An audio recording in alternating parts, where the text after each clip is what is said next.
Հենչեք, սկսենք և երևի սկսենք ձեզանից պարոն Բագրատյան, խնդրեմ տակ ձեր հարցեր։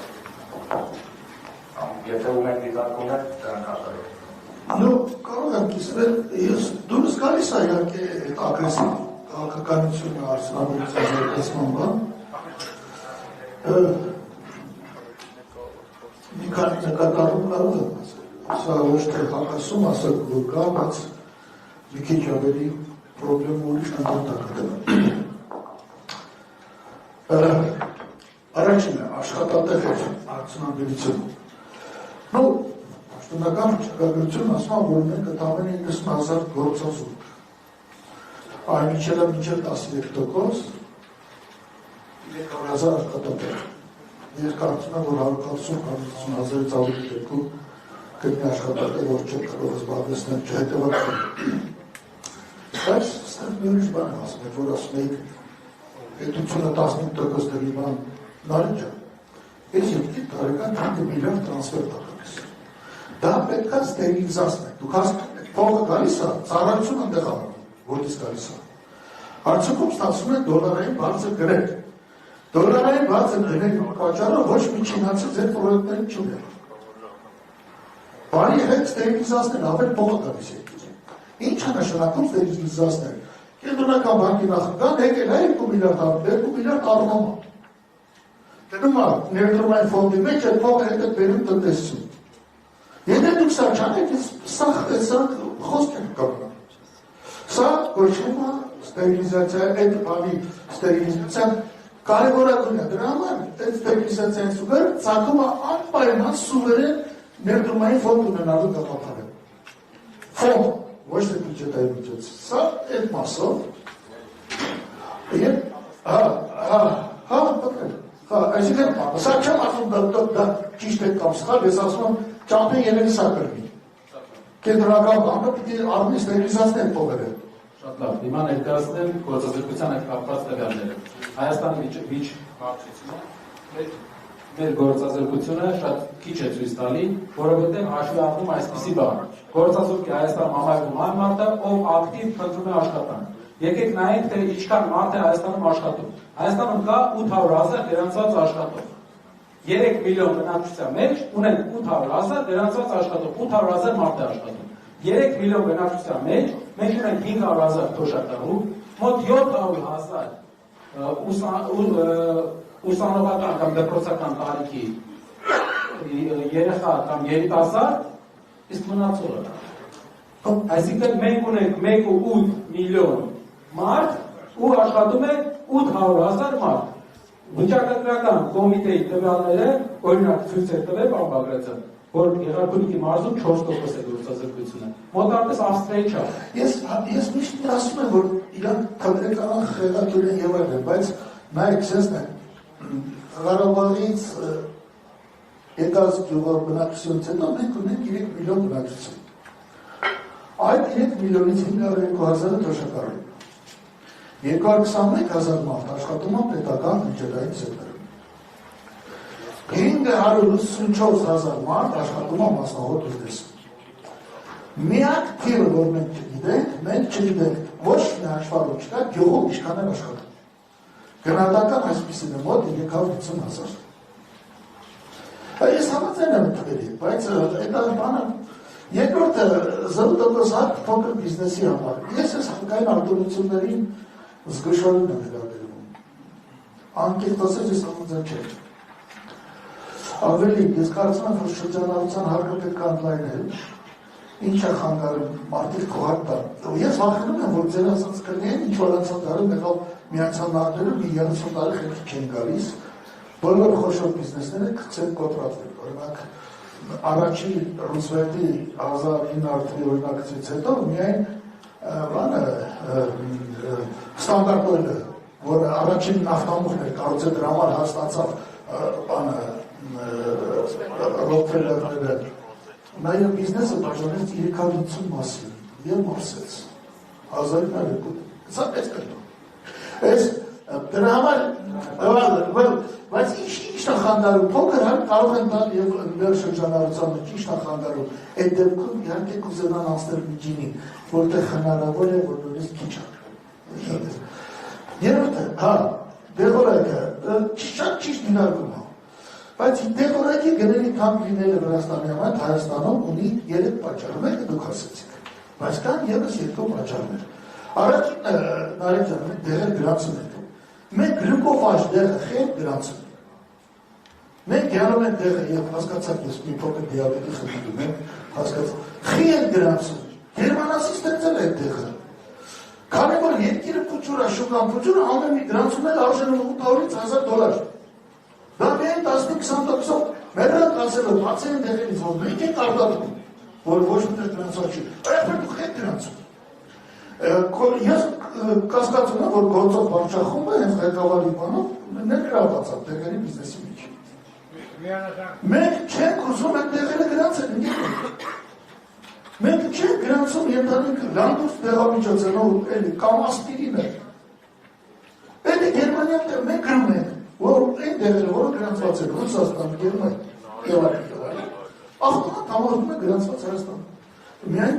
նախարարություն հաստատում է եւ այդ հիմնարկը այդ դեղերի փորձակնության վերացնում ենք, լուծարում ենք ընդհանրապես պետք չի։ Միայն պետք է, որպեսզի առողջապահության նախարարությունը գրանցի տեղական արտադրության դեղը, որը լավնավարն պետք է փորձարկում անցի։ Շրջան, միայն դեղ գրանցել համար այսօր մենք ժառանգած դեղը 10 տարի չեն գրանցում, այս է ցավալի, 15 տարի Եվրոպան օգտագործում է։ 10 տարի չեն գրանցում։ Երեք օրինակ Միքել Տարան հիվանդանոց Վարդան Ղուկասյանի եթե ժառանգած խմերը դուրս չեն լինի։ Չնայած ամենաճիշտն են գնել, որ դա ընդհանրապես չձերբակալել։ Ես դեղերի մասով դա խնդրում եմ նկատիներ, բայց 20% ժանը ճիշտ է, պետք է իշխանորից մտերում գյուղը ճիշտ է, դիտարկում, բայց մի մոռացեք փոքրացիները։ Նայ, ձեր ասած կտեվասնի դողացում, բայց պրոբլեմը չի լուծում։ Ինչ է։ Որովհետև գյուղում մի պրոբլեմ կա։ Մեր գյուղացին գործարանների վաճառումը խաղող։ Նա պիտի գինին վաճառի, որովհետև եթե խաղողը վաճառում, ավելացած արժեքը եկավ գործարան։ Եթե գինին է վաճառում, ավելացած արժեքը մնաց գյուղում։ Մեր գյուղերի հարաբերական աղքատության հիմնական պատճառը քաղաքն է։ Կամ եթե ինքը պոմիդոր է վաճառում, ավելացած արժեքը եկավ քաղաք։ Եթե ինքը տոմատ է վաճառում պոմիդորի սարքած, ավելացած արժեքը մնաց գյուղ։ Եթե ինքը օսլա է վաճառում, ավելացած արժեքը մնաց գյուղ։ Եթե կարտոֆիլ է վաճառում, ավելացած արժեքն եկավ քաղաք։ Նույնն է ասենք պանի կաթը մասով։ Նա պետք է պանի հումքը վաճառի, պանի կադրամը, կաթը մենք եւ երկրորդը պետք է կարգավորել կաթի փոշոյի ներմուծումները։ Բայց դիտարկումը ճիշտ է, ես ավելացնում իսկ գյուղում ես պետք է օպերացիա։ Ինչպես։ Այո, գյուղն է, արտադրում է պամիդորի։ Երկու տնտեսության համար ստեղծում են պամիդորի վերամշակման ցեխ։ Ցեխն արժում $1 միլիոն։ Ասում եք ամեն մեկը $5,000 բերեք, դրա վրա պետությունը կեսը կդնի։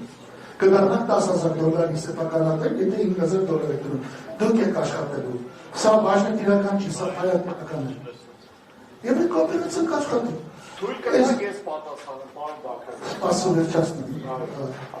Եվ 20,000 մատչելի բնակարան պետական աջակցից է։ Ես կարծում եմ, որ մատչելի բնակարան պետք է լինի նոր ամուսնացած զույգերի համար։ Որտեղ մեր վիճակը այսպես է, մենք ունենք 110 միլիոն քառակուսի մետր բնակ մակերես եւ ունենք 3 միլիոն բնակչություն։ Մենք ունենք 33 քառակուսի մետր մի մարդու վրա։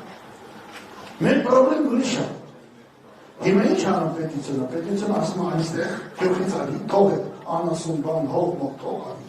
Արի դարձի բնակարանի վճարունակ եկամտային հարկի արտոնություն ունեցող մեկը դատարկում է։ Այս մտքած, չէ՞։ Հիմա ես կարծում եմ, որ բնակարանի իրավունք պետք է լինի միայն առաջ ամուսնանալուց, ամուսնակազույգը սահմանափակ քանակով եւ այդ փողը հետագա 20 տարին պետության չվերադառնի, չի կարող վաճառել այդ բնակարանը։ Եվ ես կարծում եմ, որ ընդհանրապես այս մասշտաբի բնակարանի շինարարությունները պետք չի, մենք գյուղերի դատարկում ենք։ Մենք գյուղերը դատարկում ենք, մենք ունենք հայերի միգրացիա վերջին 6 տարի 25,000 հայ քաղաքացի գնում է Հայաստանից եւ ունենք նաեւ այսպիսի պատկեր տարեկան 45-50,000 գյուղից գալիս են գար ունենք երկի միգրացիա այսինքն այս խնդրի մոտեցումը իմ այսպիսի դերին ասածները չեն հակասել ձեր ասածների բայց մի փոքր այդ խնդիրների նայում են ուրիշ կարգով եւ լուսման մեջ իրավունք բոլոր դեպքերում շնորհակալ եմ հրավիրելու համար կապտիկա արտահայտել հնարավորության համար առիթ կլինի խնդիր կլինի միշտ պատրաստել կիսվել իմ կարծիքով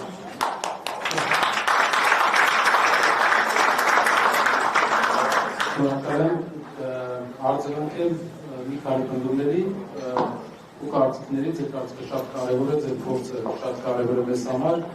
եւ առաջի հարցը առաջի մտահոգությունը որ դուք ասեցիք դա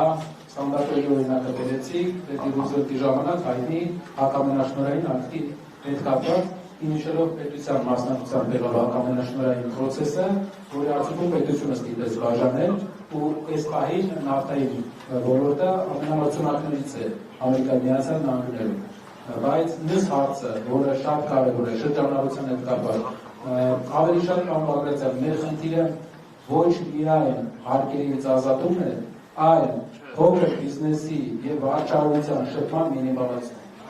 որ փոքր բիզնեսը վտանգի տակ որևէ ճնշման տակ չլինի նա ունենա օազիս մինչև զարգանա մինչև ունենա հնարավորություն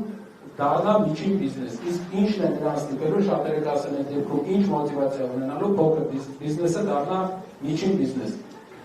նախ վարկայնության առումով փոքր բիզնեսը ավելի դժվար է վարկերի հետ աշխատելու, վարկ վերցնելու, քան միջին բիզնեսը եւ զարգանալու։ Երկրորդը, եթե ընկերության շրջանառությունը աճում է,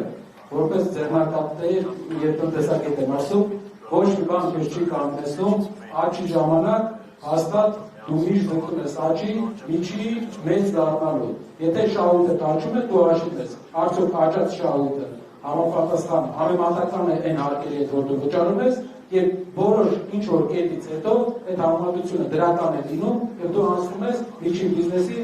վճարելու ուղղության։ Դերերի հետ կապված համաձայնվեցի, ճիշտ է, ռեգուլյացիան շատ կարևոր է, մեր քայլից մեկը դա պետք է լինի։ Կետերում ինչ որ դա չենք նշել, որտեղ մենք հիմնական մեծ քայլեր ենք, բայց ռեգուլյացիան շատ կարևոր կետ է, որը կհեշտացնի նոր եւ էժան էներգի գրանցումը Հայաստանում։ Մթերմանկայանների հետ կապված այս պահին մենք ունենք մոտավորապես 200,000 մարդ ում համարվում են գյուղատնտեսությամբ զբաղվող, բայց այդ մարդկանց վիճակը հաշվի առնելով մենք կարող ենք համարել նրանց զբաղվածությունը կիսատ, որովհետև նրանց ֆինանսական վիճակը բավարար չէ։ Այդ պարագայում մենք տեսնում ենք, որ մթերմանկայանների կանխատեսելիությունը հիմնականում լուծելու է այդ մարդկանց կանխատեսելի եկամուտ ունենալու հարց։ Բնականների հետ կապված երիտասարդ ընտանիքներին ճիշտ է առաջնայինը լինելու է երիտասարդ ընտանիքների համար, քանի որ մեծ պահանջարկ է լինելու էժան բնակարանների, հետո կամ է ավելի մեծ տարիքի, բայց բազմազավակ ընտանիքների եւ այդպես շարունակ։ Մեր երկրի այս բանի Երևանի խնդիրների մեծամասնությունը նրանից է, որ Երևանում ենթակառուցվածքները պատրաստ չէին այս շինարարական վիճակին։ Մենք պետք է այս հարցը լուծենք նոր կոյուղի համակարգ, նոր ջրի համակարգ, նոր էլեկտրականության համակարգ այս բնակարանների զոնայում, կանաչապատ տարածքներ, որպեսզի քաղաքը պատրաստ լինի զարգացման։ Շենք սարքելը դեռ քաղաքի զարգացում չէ, պետք է ընդհանուր էկոսիստեման զարգանա։ Շատ շնորհակալ եմ ձեր կարծիքի համար։